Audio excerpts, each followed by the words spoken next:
क्या आप भी आज सुनना चाहेंगे ब्रह्म कुमारी संस्था की हकीकत क्या है? किस तरह से लोग लोगों को बेवकूफ़ बनाते हैं, स्पेशली महिलाओं को जो कि अपना घर परिवार तक तोड़ देती हैं।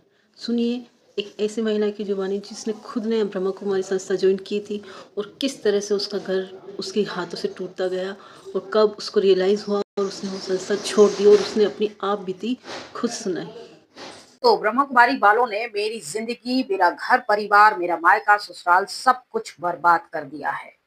जी हाँ दोस्तों, यहाँ आप जुड़ तो जाते हो, अपनी मर्जी से जुड़ते हो, ये बात सही है। ये लोग अक्सर आपसे कहते हैं, हम आपके घर आपको बुलाने नहीं गए थे, आप खुद ही यहाँ आए थे, आप भगवान से मिलने के लिए। शुरू में तो सब कुछ अच्छा लग रहा था, फिर आपको यहाँ ये चीज नहीं मिली, वो चीज नहीं मिली, तो तुम यहाँ आके कब क्वेश्चन उठाने लगे, संशय करने लगे। तुमसे यहाँ की धारणाएं, ये सारी चीजें हुई नहीं। एक तरफ तो ये लोग कहते फिरते हैं कि हमारे यहाँ जो धारणाएं होती हैं, नियम कायदे होते हैं, वो किसी पे थोपे नहीं जाते।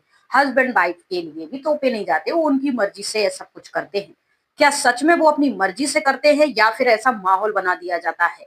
कोई लड़की अपनी मर्जी से यहाँ भगवान की चाह में, देवी बनने की चाह में, अपना घर परिवार और जन संसार और दुनिया के कल्याण के लिए यहाँ खुशी से जुड़ तो जाती है, समर्पित हो जाती है।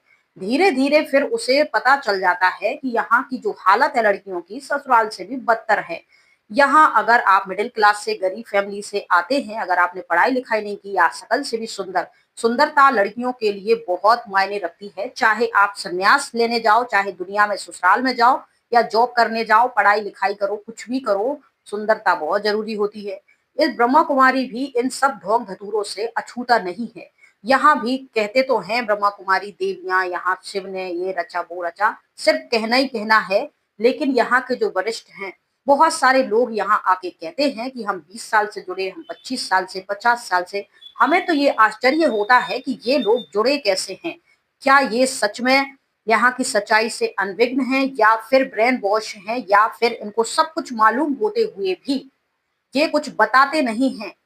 तो चलिए मैं आप सबको बताती हूँ कि ऐसा क्यों होता है। यहाँ सदस्य बनने के बाद व्यक्ति सच क्यों नहीं बोलता है, क्यों बहुत सारे घर गृहस्थ टूट जाते हैं। यहाँ की जो असलियत है, मैंने अपने एक्सपीरियंस से नोट की, देखी, झेली खुद, उसके बाद मैं आप लोगों के साथ शेयर कर रही हूँ। होता क्या है, मुझे भी जैसे ही पता चला अपने अंकल आंटी से कि ब्रह्मा कुमारी कोई संस्थान है जहाँ परमात्मा शिव आए हैं और गुप्त रूप में अपना कार्य कर रहे हैं और सतयुगी दुनिया बना रहे हैं, और यहाँ बहनों को उन्होंने चुना हुआ है। बहनें जो कि जन्म जन्मांतर से, बहुत ही हजारों वर्षों से हीन दीन वाली माताएं बहनें स्थिति उनकी थी, लेकिन शुरू से ऐसी नहीं थी। सतयुग में पहले लक्ष्मी की पूजा, फिर नारायण की पूजा, राधे की पूजा, फिर कृष्ण की पूजा, सीता की पूजा, फिर राम की पूजा। तो भगवान ने स्त्रियों को पूजनीय बनाया था। फिर धीरे धीरे मनुष्यों ने उनकी हालत बहुत गई गुजरी कर दी है। अभी परमात्मा फिर से उन्हें उनका पूर्व जन्म याद दिलाकर उनको फिर से ऐसा ये सारी बातें करते हैं। तो बहुत सारी लड़कियां होती हैं, वो प्रभावित हो जाती हैं, मैं भी उनमें से एक हूँ। मुझे लगा कि भगवान शिव आए हैं और बहनों को ये ज्ञान कलश रख रहे हैं, उनको बना रहे हैं, ज्ञान गंगाएं बना रहे हैं, शिव शक्तियां बना रहे हैं, तो मैं भी पीछे क्यों रह जाऊं।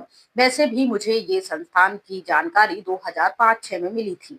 उसके बाद 2007 में मैं समर्पित हो गई थी, समर्पित रूप से यहाँ काम करना शुरू कर दिया। फिर धीरे धीरे, जैसे ही कहते हैं कि कस्टमर को पहले आप कन्वेंस करो, फिर धीरे धीरे उनकी मनोदशा पढ़ने की कोशिश करो, फिर धीरे धीरे उन की पसंद नापने की कोशिश करो। और अगर 100 रुपए की चीज उसे पसंद आ रही है तो उसे आप समझ जाओ कि पसंद आ रही है, तो 5,000 हड़प लो उससे, क्योंकि पसंद के लिए व्यक्ति कुछ भी कर देता है। यहाँ भी अपनी मर्जी से बहनें आती हैं, वाइट ड्रेस छोड़ देती हैं, बाहर का खाना पीना छोड़ देती हैं, माता पिता से ताल्लुक, रिश्तेदारों से फोन पे बात करना, सब कुछ छोड़ के यहाँ की जो वरिष्ठ दीदियां होती हैं, हाँ जी उनके आगे करती हैं, ये सोच के कि ये भगवान की निमित्त बनाई हुई इनकी जुबान, यानी भगवान की जुबान। बस यहीं से मिस्टेक होती है हर एक की लाइफ में। अगर आप भी यहाँ से जुड़े हो या आपका परिवार का सदस्य कोई यहाँ से जुड़ा है और किसी न किसी तरीके से वो भी यहाँ से आहत हुआ है, दुखी हुआ है, परेशान हुआ है, तो आप उसका सपोर्ट कीजिए, उसको ताने मत मारिए। बड़ी शान से गए तो थे, क्या हुआ, ये हुआ, वो हुआ। और बहुत कुछ ऐसी माताएं बहनें यहाँ जुड़ जाती हैं जो सिर्फ अपने उन्हें सीखना वीखना कुछ नहीं रहता है, बस यहाँ शान पट्टी झाड़ते फिरते हैं पूरे संसार में कि हम तो देवी देवता भगवान का ज्ञान है। देवी देवताओं का दाबी उनके जीवन में नहीं होता है, कुछ नहीं होता है। सिर्फ सफेद वस्त्र धारण कर लेने से, प्याज लहसुन छोड़ देने से, ब्रह्मचारी जीवन जी लेने से कोई देवी देवता नहीं बन जाता। ऐसे तो नॉर्मल और भी संसार में लोग हैं जो भगवान को पूजते नहीं, व्रत पूजन नहीं करते, कोई विशेष वस्त्र धारण नहीं करते, लेकिन वो प्याज लहसुन नहीं खाते क्योंकि उन्हें पसंद नहीं है। वो बाहर का खाना नहीं खुद बना के खाते क्योंकि उन्हें पसंद नहीं है। वो शादी ब्याह में यकीन नहीं रखते क्योंकि उन्हें लगता है कि जिंदगी अकेले एंजॉय करना चाहिए। तो ऐसे बहुत सारे लोग आपको मिल जाएंगे और वो मौज मस्ती से जी रहे हैं। अब यहाँ क्या होता है, अब हम फंस तो गए, यहाँ आ गए, सब कुछ ठीक ठाक चल रहा था, फिर धीरे धीरे ऐसा लगा कि भगवान कैसे हो सकते हैं कि इनके अंदर तुम्हारे प्रति कोई संवेदनशील नहीं है, लड़कियों के प्रति। मेरी जो बहन थी कोई संवेदनशील नहीं है उनके अंदर। तुम्हें बुखार चढ़ा है, कुछ तकलीफ है शरीर में, लेकिन इनके नियम कायदे सुबह 3:30 बजे से उठो, रात के 11-12 बजे तक पहले तो तुम घरों के ही काम में लगे रहो, फिर इनकी तेल मालिश करो और फिर सो 2 घंटे। और दिन में भी तुम्हें सोना नहीं है क्योंकि इनके यहाँ दिन भर कोई ना कोई आता है, उन्हें अटेंड करो, समझाओ, कन्वेंस करो और आने के लिए कन्वेंस करो डेली के डेली। अगर तुम ऐसा नहीं कर पाए तो तुम्हारी बुद्धि में कुछ नहीं बैठा, तुम एक फेलियर हो, तुम्हें एक एजेंट की तरह एक तुम्हें ट्रीट किया जाता है कि तुम और लोगों को जोड़ते जाओ, जैसे कंपनियों में होता है। इसको भी एक एज अ कंपनी के रूप में आप जान सकते हो। अब यहाँ फंस जाते हैं स्वर्ग के लालच में, देवी देवता बनने के लालच में, और दुनिया नई आ रही है, ये सब भगवान मिला है। ऐसा कुछ भी फील तो होता नहीं। आप कहेंगे तुम्हारे अंदर कमी थी, चलो हमारे अंदर कमी थी, लेकिन तुम जो यहाँ जुड़े पड़े हो, जो लोग यहाँ जुड़े हैं, उनके अंदर कितनी देवी देवताओं जैसी शक्ति आ गई। हमें तो छोड़ो, तुम्हें भी छोड़ो, लेकिन ये संस्था 100 वर्ष की ये टारगेट लेके, मुझे तो यही बताया गया था कि 100 वर्ष के लिए भगवान धरती पे आते हैं। 33 कोटि देवी देवता यहाँ रचते हैं। 9 लाख से देवी देवताओं से शुरू होती है जो प्रकृति जीत बन जाते हैं, जिन्हें सजाएं नहीं मिलती हैं। 9 लाख छोड़ो, 9 हजार छोड़ो, 900 छोड़ो, 9 जोड़े ऐसे बता दो जो लक्ष्मी नारायण प्रकृति जीत बन गए हो, जिन्होंने कोई भोगना नहीं भोगी हो और प्रकृति को जीता। चलो पति पत्नी को छोड़ दो, यहाँ जो कहते हैं हमारे यहाँ कुमारियां आ गई थी 7 साल में, 8 साल की, और पूरी 100 वर्ष, आज वो 95-96 साल की हो गई हैं। पूरी लाइफ उन्होंने तपस्या में लगा दी। वो अपने जीवन में कितनी प्योर बन गई, कितनी प्रकृति को उन्होंने जीत लिया। क्या उन्हें कोई बीमारी नहीं? किसी को ब्रेस्ट कैंसर, किसी को शुगर कैंसर, किसी को कुछ, किसी को कुछ, ऐसे लाके दवाइयों के 6-6 महीना, 6-6 साल, 5-5 साल, 6-6 साल, यहाँ की वरिष्ठ तपस्वी दादा दादी दीदियां जो भी थी, वो इस तरीके से भोग न भोग भोग के शरीर छोड़ के गई हैं। और ऐसा साधारण मनुष्य भी कोई कोई होता है, जो साधारण मनुष्य भी ऐसी मौत नहीं मरता जैसे यहाँ लोग मरते हैं। और मरने को यहाँ देवी देवता बन गए, फरिश्ते। ऐसे कैसे फरिश्ते बन गए? पूरी जीवन उन्होंने भोगी, आगे पीछे दास दासियां लगे रहे, कार में यात्रा की, हवाई जहाज में यात्रा की, अच्छा खाना खाया, प्याज लहसुन नहीं खाया तो क्या हुआ? ऐसा खाना जो कोई वीआईपी भी ना खाता हो। और ऐसी एक लग्जरी लाइफ जो स्वर्ग में कोई क्या जिएगा, सारी लग्जरी लाइफ इन्होंने जी है। ये कैसे? ना तो प्रकृति को इन्होंने जीता, ना अहंकार को जीता, ना देवभान को जीता, ना किसी चीज को जीता। आराम से ऐस आराम की जिंदगी मौज मस्ती करते हुए फिर लास्ट में शरीर बूढ़ा हो गया। और बुढ़ापे में जो बीमारियां घिरती हैं, इनने खुद की हॉस्पिटल बना लिए, खुद ही इलाज वहां नहीं करते हैं, जाते हैं प्राइवेट हॉस्पिटलों में, क्योंकि डॉक्टरों, जो अच्छे डॉक्टर होते हैं, उनके लिए अच्छी पेमेंट भी देनी पड़ती है। लेकिन इन्होंने देना नहीं सीखा है। देवता सिर्फ नाम है, लेकिन देवताओं जैसी कोई भी एक भी क्वालिटी इनके अंदर होती नहीं है? सिर्फ लेना ये लोग जानते हैं, घर तोड़ना जानते हैं। कुमार कुमारी मौज मस्ती कर रहे हैं, आशिकी कर रहे हैं, अय्याशी कर रहे हैं। पति पत्नी को बहन भाई बना के पवित्रता की पट्टी पढ़ाई जा रही है। घरों में, रिश्तेदारों में, मोहल्ला पड़ोस में कलह कलेश चल रहे हैं। ये सब चल रहा है।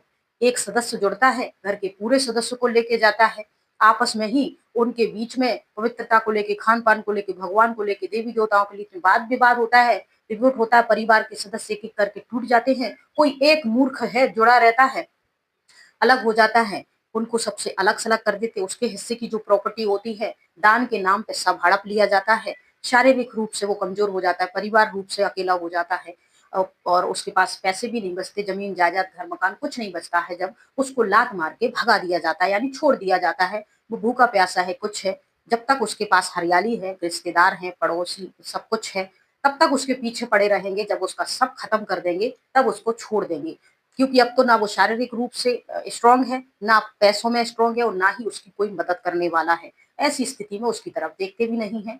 ये इनके देवी देवता बनने का ये लक्ष्य है। और जो लोग मुझे आके कहते हैं ज्ञान को नहीं समझा है, इसीलिए ऐसी बातें कर रही हूँ, अरे कौन सा ज्ञान? इनके पास कोई ज्ञान नहीं है। कोई भगवान यहाँ नहीं आते हैं कि आके यहाँ ज्ञान व्यान सुनाते हैं। ऐसा ये लोग कहते हैं कि भगवान आते हैं, और हम बहुत सारे लोग कमेंट में करते, भगवान से डरो। क्यों डरो भगवान से? भगवान से डरने की जरूरत क्या है? भगवान के नाम पे ये लोग खा रहे हैं तो इनको डरना चाहिए। भगवान को यहाँ डराने धमकाने सजा देने मारने पीटने धर्मराज बनने के लिए थोड़ी ना आए हैं। भगवान तो प्यार करने के लिए आते हैं। दुनिया में छोटी छोटी बच्चियों के साथ गलत हो रहा है, लड़कियों के साथ गलत हो रहा है, यहाँ संस्था चल रही है, यहाँ मीट मस्ती गा रहे हैं, यहाँ भगवान आ रहे हैं, यहाँ बाहर शराब की दुकानें लगी हैं। कैसे आप कह सकते हो कि भगवान आ रहे हैं? आप कुछ भी कह सकते हो, ये आपकी मर्जी है। लोग मान सकते ना मान सकते उनकी मर्जी है। तुम तो कह देते हो कि हम यहाँ पति पत्नी को भाई बहन नहीं बनाते, पवित्रता का पाठ नहीं पढ़ाते, हमारे यहाँ के तो नियम है, लोग खुशी से धारण करते हैं। अब वो बेचारे चल तो जाते हैं, लेकिन तुम मुरली पे जोर देते हो कि मुरली तो तुम्हें सुनना ही है, यहाँ नहीं आ सकते तो घर पे पढ़ो, घर में नहीं तो ऑफिस में, ऑफिस में नहीं तो हाउस वाइफ है तो घर में, यहाँ जब भी तुम्हें टाइम मिले मुरली पढ़ो। वो मुरली में क्या होता है? अगर संशय मात्र भी तुम्हारे मन अपवित्रता आई, अगर तुमने भगवान को छोड़ा, भगवान के बनने के बाद तुम छोड़ के गए, ट्रेटर बन जाओगे, अब तुम सूपड़खा बन जाओगे, तुम फलाना हो जाओगे, बहुत तुम्हें धर्मराजपुरी में बहुत सजाएं खानी पड़ेंगी। तमाम प्रकार की बातें ऐसी दिमाग में मुरली के माध्यम से उस व्यक्ति तक पहुंचाई जाती हैं कि वो झक मार के भाई बहन वाले रूल को फॉलो करना शुरू कर देता है, अगर वो डेली अटैच्ड है इन चीजों से तो। अगर नहीं है तो नहीं करता है, उससे कोई फर्क नहीं पड़ता है, क्योंकि मुरली पढ़ो 7 डेज के बाद मुरली अनिवार्य है, ये तो भगवान की पढ़ाई है। तुम तो विद्यार्थी हो, एक दिन भी स्कूल मिस किया तो तुम्हारा कोर्स ये हो जाएगा, फलाना ढिमका। ये सब कुछ कर करके व्यक्ति को इतना ब्रेन वॉश, इतना डरा देते हैं। सबसे पहले लालच देते हैं स्वर्ग में जाओगे, उसके बाद जिन्हें भगवान की चाह होती है उसे भगवान की इमोशनल ब्लैक भगवान आए हुए हैं। तीसरी बात है कि तुम अगर ये सब नहीं करोगे तो तुम्हें सजाएं मिलेंगी, तुम पापी आत्मा कहलाओगे। तुम ये है, सदगुरु का निंदक ठोर नहीं पाएगा। घर संसार वालों ने जो भगवान की दीवाने उससे दुनिया नहीं समझती है, दुनिया ने तो तुम्हें छोड़ ही दिया, अब तुम भगवान को छोड़ दोगे तो कहाँ जाओगे? इस सारी बातें कर करके व्यक्ति को अकेला कर देते हैं, सब तरीके से तोड़ मरोड़ देते हैं, उसकी जिंदगी बर्बाद कर देते हैं। मेरी जिंदगी कैसे बर्बाद करी? यही सारी चीजें। जब मैंने अपने लिए बोलना शुरू किया तो मुझे गलत गलत इल्जाम लगाए, मेरे से कहा ज्यादा से ज्यादा पैसे कमा के ले आओ। जब मैं इसमें अक्षम रही, क्योंकि पैसे कोई बिजनेस थोड़ी कर रही थी, तो भगवान के लिए गई थी और भगवान का संदेश देना था।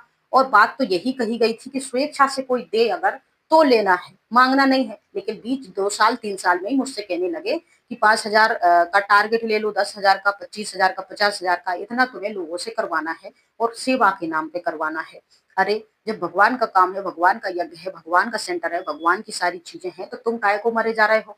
भगवान करेंगे ना सब कुछ। लेकिन नहीं, ये सारी चीजें तो गुल्ले पे टांग दी जाती हैं और फिर तुमसे कहा जाता है, और अगर तुम ये सब कुछ नहीं करोगे इनकी मर्जी का तो तुम चरित्रहीन हो, कैरेक्टरलेस हो, ये हो। निकालते नहीं है, तुम खुद निकलोगे। सबसे पहले तुम्हारे चरित्र पर आक्रमण किया जाएगा, इधर उधर से ऐसा माहौल क्रिएट किया जाएगा कि जवानी है अभी तो, चरम सीमा पर हैं ये लोग। कुमार कुमारियों को यहाँ कई चांस दिए जाएंगे कि ये लोग अपना मुंह काला करें, फिर उसके बाद उनको ब्लैकमेल किया जाएगा। तुम यहाँ आए थे, तुमने ऐसा कर लिया, घर परिवार के तो टूट ही गए, अगर तुम शांति से रहना चाहते तो भगवान माफ कर देगा। अभी से तपस्या। शर्म के मारे बहुत सारे लोग लगे रहते हैं इनकी बातों में हाँ मिलाने, लेकिन मैंने ऐसा कोई भी कांड नहीं करा, मैं नहीं डरी। मैंने कहा पैसे लोगों से लूटना नहीं है, डाका नहीं डालना है, हम कोई लुटेरे डाकू तो थोड़ी है ना। हम तो भगवान का काम कर रहे हैं, जिन्हें देना है तो दे, उसका भला, जो ना दे उसका भी भला। लेकिन तुम इस रूल को फॉलो नहीं कर सकती। तुम इतना मजबूर, इतनी लड़ाई झगड़े, इतने टॉर्चर, इतने गलत सलत इल्जाम कि हमने छोड़ देना ही बेहतर समझा। छोड़ने के बाद घर बैठ गए तो भी शांति नहीं। लिख के दो कि हमने छोड़ दिया है, लिख के दो। भाई हम क्यों लिख के दें? तुम्हारे यहाँ क्या चल रहा है? तुम सब कुछ हमसे लिखवा लिखवा के बच जाना चाहते हो? बिल्कुल नहीं। तो हमने नहीं दिया। फिर भाई बहन लोग को चुल मची कि भाई क्यों चली गई दीदी, क्यों चली गई? तो वो आके पूछते हमसे, कहते क्या हुआ दीदी, क्या हुआ दीदी? तो हमने कहा ये सारी नाटक हुए। तो भाई बहनों से कह दिया वो ट्रेटर है, उसके जाना नहीं, वो भी मत जाओ। चलो कोई बात नहीं, घर परिवार रिश्तेदार सब को फिर चुटकी लेनी थी, तो सबसे कह दिया गलत काम कर रही थी, ये थी, निकाल दिया। फिर इधर उधर इस तरीके से सब में ऐसी बदनामी इन्होंने फैलाई। ये कहाँ के ब्रह्मा कुमार कुमारी भगवान के बच्चे हैं, और हम क्यों डरें ये सारी बातें करने से? और जिनके साथ जो हो रहा है, पहले तो मुझे लगा कि मेरे जैसे 2-4 होंगे, लेकिन यहाँ तो 2-4 नहीं, 2-4 हजार नहीं, 2-4 लाख नहीं, ऐसे अनगिनत लोग हैं जो इन लोगों की वजह से बहुत परेशान हुए, बहुत बदनाम हुए, बहुत दुखी हुए। रिश्तेदारों में सभी में उनकी बहुत फजीयत हुई है। बहुत सारे लोग मुंह पे चुप्पी साधे घुट घुट के जी रहे हैं, और बहुत सारे लोग अपना सब कुछ गवा के अकेले कहीं कोने में सड़ सड़ के मर रहे हैं। ये इनकी असलियत है और यही इनका सच्चा है और ये सब कुछ मैं भोग चुकी हूँ। आज भी कभी मुझे मारने की धमकी, कभी मेरा रेप करने की धमकी, कभी मुझे कुछ धमकी, ये लोग कुछ ना कुछ ऐसी हरकतें करते रहते हैं मुझे डराने धमकाने के लिए। तो सुन लो ब्रह्मा कुमार कुमारी या उनके फॉलोअर्स, मैं किसी से नहीं डरती, तुम्हें जो दिखा है सो कर लो। इस कहानी में फिलहाल इतना ही। जय हिंद, जय भारत।